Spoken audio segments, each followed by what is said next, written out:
सकता। इस दौरान वहीं से कुछ चीजें ढूंढने लगता है जिससे विलियम की हेल्प की जा सके और यहाँ उसके हाथ एक लग जाता है लेटर, जिसमें साफ साफ ये लिखा था कि यूएस गवर्नमेंट इन बच्चों के नाम पर हर महीने $500 इन्हें दिया करती थी ताकि ये लोग बच्चों की अच्छे से देखभाल कर पाएं। लेकिन ये तो बच्चों को अच्छा खाना तक नहीं दे रहे थे। पैसों की लालच में विलियम ने इन तीनों बच्चों को रखा हुआ था। अब ये सच रॉन किसी और को ना बताती था। इसी डर में विलियम रॉन को मारने लगा, लेकिन रॉन भी अब हिम्मत वाला हो गया था। उसने भी विलियम का हाथ पकड़ लिया और दी ने आकर विलियम को बहुत जोर से टांग मारी, जिसकी वजह से वो सीधा पानी में जा गिरा और दोबारा से शार्क्स का शिकार बन गया।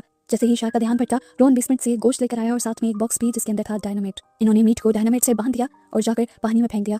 शार्क मीट की खुशबू से अट्रैक्ट होती हुई वहां आई और उसने वो मीट खा लिया और तभी डायनामाइट एक्टिवेट हो गया और वहां एक जोरदार धमाका हुआ जिसकी वजह से वो शार्क वहीं खत्म हो गई। और फाइनली शार्क के मरने के बाद ये लोग आसानी से अपने घर से बाहर भी निकल सकते थे और गाड़ी में बैठकर यहाँ से जा भी सकते थे। इधर दूसरी तरफ लिसा ने डकोटा को बताया कि बाहर एक नाव है, वही नाव जो पहले वाला आदमी लेकर आया था उसे बचाने के लिए। अगर ये लोग उस नाव तक, उस किश्ती तक पहुंच पाए तो यहाँ से निकलना उनके लिए आसान हो सकता है। लेकिन लिसा के अंदर तो यहाँ से बाहर तक जाने की भी हिम्मत नहीं थी क्योंकि उसको दर्द बहुत ज्यादा हो रहा था। लिसा ने फैसला किया कि वो खुद जाएगी और नाव को घर के गेट तक लेकर आएगी। उसने अब एक टॉर्च ली और फ्रिज में पड़ा हुआ सारा मीट एक शॉपर में भर लिया। वो जानती थी कि बाहर शार्क्स हैं और इस मीट के जरिए वो शार्क का ध्यान भटका पाएगी। उसका प्लान काम भी कर रहा था। तो जैसे ही बाहर आती और कोई शार्क उसके सामने आती तो वो उसके सामने दूसरी तरफ मीट का टुकड़ा फेंक देती, जिससे वो शार्क अट्रैक्ट होकर दूसरी तरफ चली जाती। ऐसे करते करते वो अब उस नाव के पास तो पहुंच गई थी, लेकिन एक और मसला आ गया था। मीट खत्म हो गया था और उसके सामने वही शार्क आ गई थी, बहुत बड़ी सी। डकोटा रुकती नहीं, घबराती नहीं, बिल्कुल रिलैक्स रहती है और उसे ऐसे ही रिलैक्स देखकर वो शार्क यहाँ से चली जाती है। इस बोट पर उसने देखा कि एक फिशिंग रॉड भी था जो भी उसने ले लिया। वो जल्दी घर वापस आना चाहती थी क्योंकि वो जानती थी कि कमरे में बहुत तेजी से पानी भर रहा होगा और ऐसा था भी। लिसा भी अब बेड के सहारे पानी में ही तैर रही थी।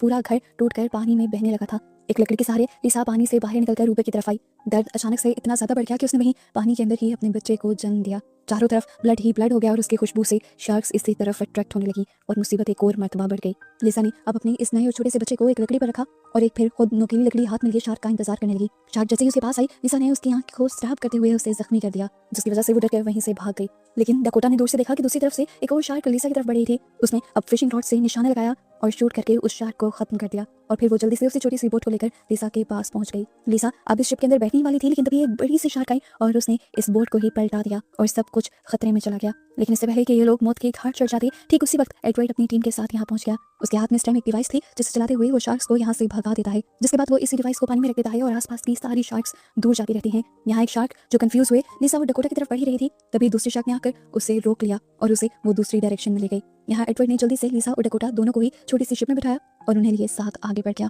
फाइनली दोनों सही सलामत बच गई थी और साथ ही साथ लिसा का बच्चा भी, वो भी बिल्कुल ठीक था। इस मुसीबत से निकलते ही लिसा ने फौरन अपनी मॉम को कॉल की और अपने बेबी को दिखाया। इस टाइम उन सबकी आंखों में आंसू थे और दिल में सुकून था। पूरा शहर इस टाइम पानी में डूबा हुआ था और बचे खुचे बस कुछ ही लोग थे, जिनमें डकोटा और लिसा के साथ रॉन, दी और विल भी थे। बचने वाले ये सभी वो लोग थे जिन्होंने अपनी हिम्मत नहीं हारी थी और अपने लिए लड़ना नहीं छोड़ा था। और फिर बस इन्हीं सबको दिखाते हुए ये मूवी यहाँ खत्म हो जाती है।